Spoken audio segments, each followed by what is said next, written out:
2013 में थानेदारों से मंथली वसूली मामले में आज टाटा कोर्ट के न्यायाधीश ने आज फैसला सुनाते हुए तत्कालीन एसपी राजेश मीणा, एसपी लोकेश सोनवाल सहित 2 सीआई, 2 एसआई और 2 अन्य आरोपियों को बरी कर दिया।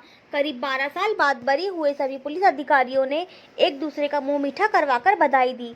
तत्कालीन एसपी राजेश मीणा ने कहा कि ये गलत तथ्य के आधार पर बनाया गया केस था, जिसमें एसपी ने तत्कालीन एसपी राजेश मीणा और दलाल जोधपुर निवासी रामदीप सटेरा को 2,05,000 रुपए के साथ गिरफ्तार किया था। एसपी ने जांच के बाद आरोप पत्र पेश किया। मामले में बचाव पक्ष की ओर से 90 गवाह, 230 दस्तावेज पेश किए गए। कोर्ट के फैसले के बाद आरोपियों के वकील ने अनिल सक्सेना से कहा कि यह ट्रैप नहीं था बल्कि प्लान किया गया क्राइम था। भारत के इतिहास में ये पहला मामला होगा जिसमें बिना रोच नामचा और एफआईआर की टीम अजमेर आ गई। किस तरह का फैसला है? आज न्यायालय का टाटा कोर्ट ने एसीडी का जो राजेश मीणा व आदर्श वाला केस है, उस केस के अंदर निर्णय पारित किया है और सभी आरोपियों को सभी आरोपों से दोषमुक्त पाते हुए सबको एक्विटल किया है, दोषमुक्त किया है। यूँ कहा जा सकता है कि एसीबी के द्वारा जिस तरह के एविडेंस, बनावटी एविडेंस लेकर आए थे, वो एविडेंस न्यायालय में किसी भी रूप से विधिक रूप नहीं ले पाई और कोई भी ऐसी लीगल एविडेंस नहीं थी जिसको यूँ कहा जा सके कि जो आरोपित आरोप थे उनके लिए सहयोग के लिए तथ्यों के रूप में लीगल रूप से कोई एविडेंस नहीं मानी गई न्यायालय के द्वारा, और इसलिए न्यायालय के द्वारा दोषमुक्त किया है।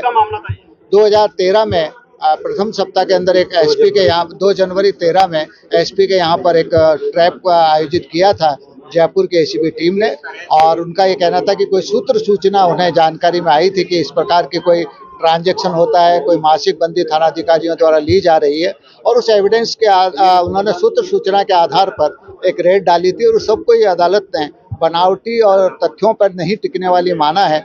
इसलिए यूँ कहा जा सकता है कि ऐसी एविडेंस के आधार पर आरोप पत्र थे, ऐसी एविडेंस के आधार पर विचारण था जो कहीं भी लीगल स्वरूप में नहीं थी, इसलिए सभी को दोषमुक्त। कितने गवाह तो लगभग 90 गवाह प्रस्तुत किए थे। आपका नाम? उमरदान सिंह। जो आज फैसला सुनाया, 11 साल 7 महीने में इतनी पीड़ा झेलने के बाद सारी प्रतिष्ठा का मान मर्दन होना बहुत ही ठीक लगा सुनने में आज। और ये सब चीज़ें आप इस केस की गहराई में जाएंगे तो जातीय वैमनस्यता का इससे खतरनाक मुकदमा कहीं नहीं हो सकता किसी भी देश में या किसी भी राज्य में। आप इस केस को देखिए, इस केस में शामिल लोगों को देखिए, दोनों पक्षों के लोग देखिए आप, जो हमारे खिलाफ मुकदमा बनाया, फिर हमारा मीडिया ट्रायल किया गया। मैं तो मीडिया से बार बार आग्रह कर रहा था कि आप इस केस को देखो, ये सामान्य केस नहीं जिस प्रकार का और भ्रष्टाचार का केस होता है वैसा केस नहीं है। कोई बरामदगी नहीं, कोई एक्सेप्टेंट नहीं, कोई रिकवरी नहीं, उठा के बंद कर रहे हो आप। इसमें SC/ST के लिए 6 से 7 लोग SC/ST के लोग हैं सर। एक IG रैंक का अधिकारी जो अपनी 10-12 साल से मेरे इतने सारे प्रमोशन 3 दिन में रुके पड़े, किस लिए किया गया है? आप इसकी गहराई में जाओ। हमारा तो 12 साल बर्बाद हो गए जीवन के, कुछ समय और बचा है, नौकरी करके चले जाएंगे, लेकिन हमारी ईश्वर से प्रार्थना है ऐसा किसी के साथ नहीं हो। और ये जो न्याय मिला है, न्यायपालिका में हमारा विश्वास था, हमारे संविधान में हमें विश्वास था, संविधान की ताकत, संविधान की बदौलत हमें न्याय मिला। हाँ, धन्यवाद। हाँ जी सर, आज इतने सालों बाद फैसला आया है, क्या कहेंगे? मैं ये कहना चाहूँगा, गलत तथ्यों के आधार पर बनावटी, मिथ्या और साक्ष्य विहीन केस हमारे खिलाफ दर्ज करके और इस तरीके से ट्रायल हुई थी। लेकिन शुरू से हमारा विश्वास था न्यायपालिका में कि दूध का दूध और पानी का पानी होगा, और आज वही हुआ है। निसंदेह हम, हमारे साथीगण, हमारे परिवारजन और हमारे हितैषियों ने जो मानसिक यंत्रणा और पीड़ा भांति की भांति इस लंबी अवधि में झेली, वो अवर्णनीय है। आप सब समझ सकते हैं उस चीज को। लेकिन मेरा शुरू से मानना था कि सत्य परेशान हो सकता है, पराजित नहीं होगा। न्यायपालिका में, न्याय व्यवस्था में हमारा पूर्ण विश्वास था। मैं मेरी ओर से, हमारे सभी साथियों की ओर से इसके लिए हमारी जो न्यायिक व्यवस्था है उसको नमन करता हूं, उसका आभार व्यक्त करता हूं। जय हिंद।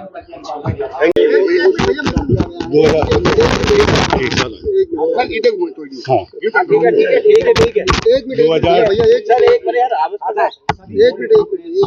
2014 का मामला था। यस सर, क्या 2014 का मामला था। एसीपी ने ट्रैप किया था कि साहब राजेश मीणा एसपी जो हैं वो थानेदारों से मंथली वसूल करते हैं। उसको लेके इन्होंने एक ट्रैप आयोजित किया था। हालांकि 2 तारीख को इनको अरेस्ट कर लिया था, लेकिन एफआईआर 4 तारीख की थी। और जो भी इन्होंने अपना पक्ष प्रस्तुत किया है, कोर्ट ने उसको नहीं माना है और बचाव पक्ष के सारे तर्कों से सहमत होते हुए सारे ही आरोपियों को दोषमुक्त किया गया है। नाम हो रहा है सर? प्रणव सोम सक्सेना। क्या दलीलें दीजिए सर आपकी तरफ से? दलीलें तो सब बहुत सारी थी, अगर मैं बताऊंगा तो भी 1 घंटा लग जाएगा। फिर भी फिर भी मोटे मोटे तौर पे ये था कि इंसेप्शन जो था वो गलत था, 65B के सर्टिफिकेट गलत थे, पर्चियों को जो पकड़ा था वो गलत था, सारी चीजें गलत ही थी। तो उससे हम सहमत होते हुए माननीय न्यायालय ने इनको दोषमुक्त किया है। 90 गवाह थे और 330 दस्तावेज थे। कितने लोग थे करीब? 14 सभी को दोषमुक्त पूर्ण रूप से। बाकी फैसला पढ़ने के बाद हम आपको बता पाएंगे। प्रणव सोम सक्सेना।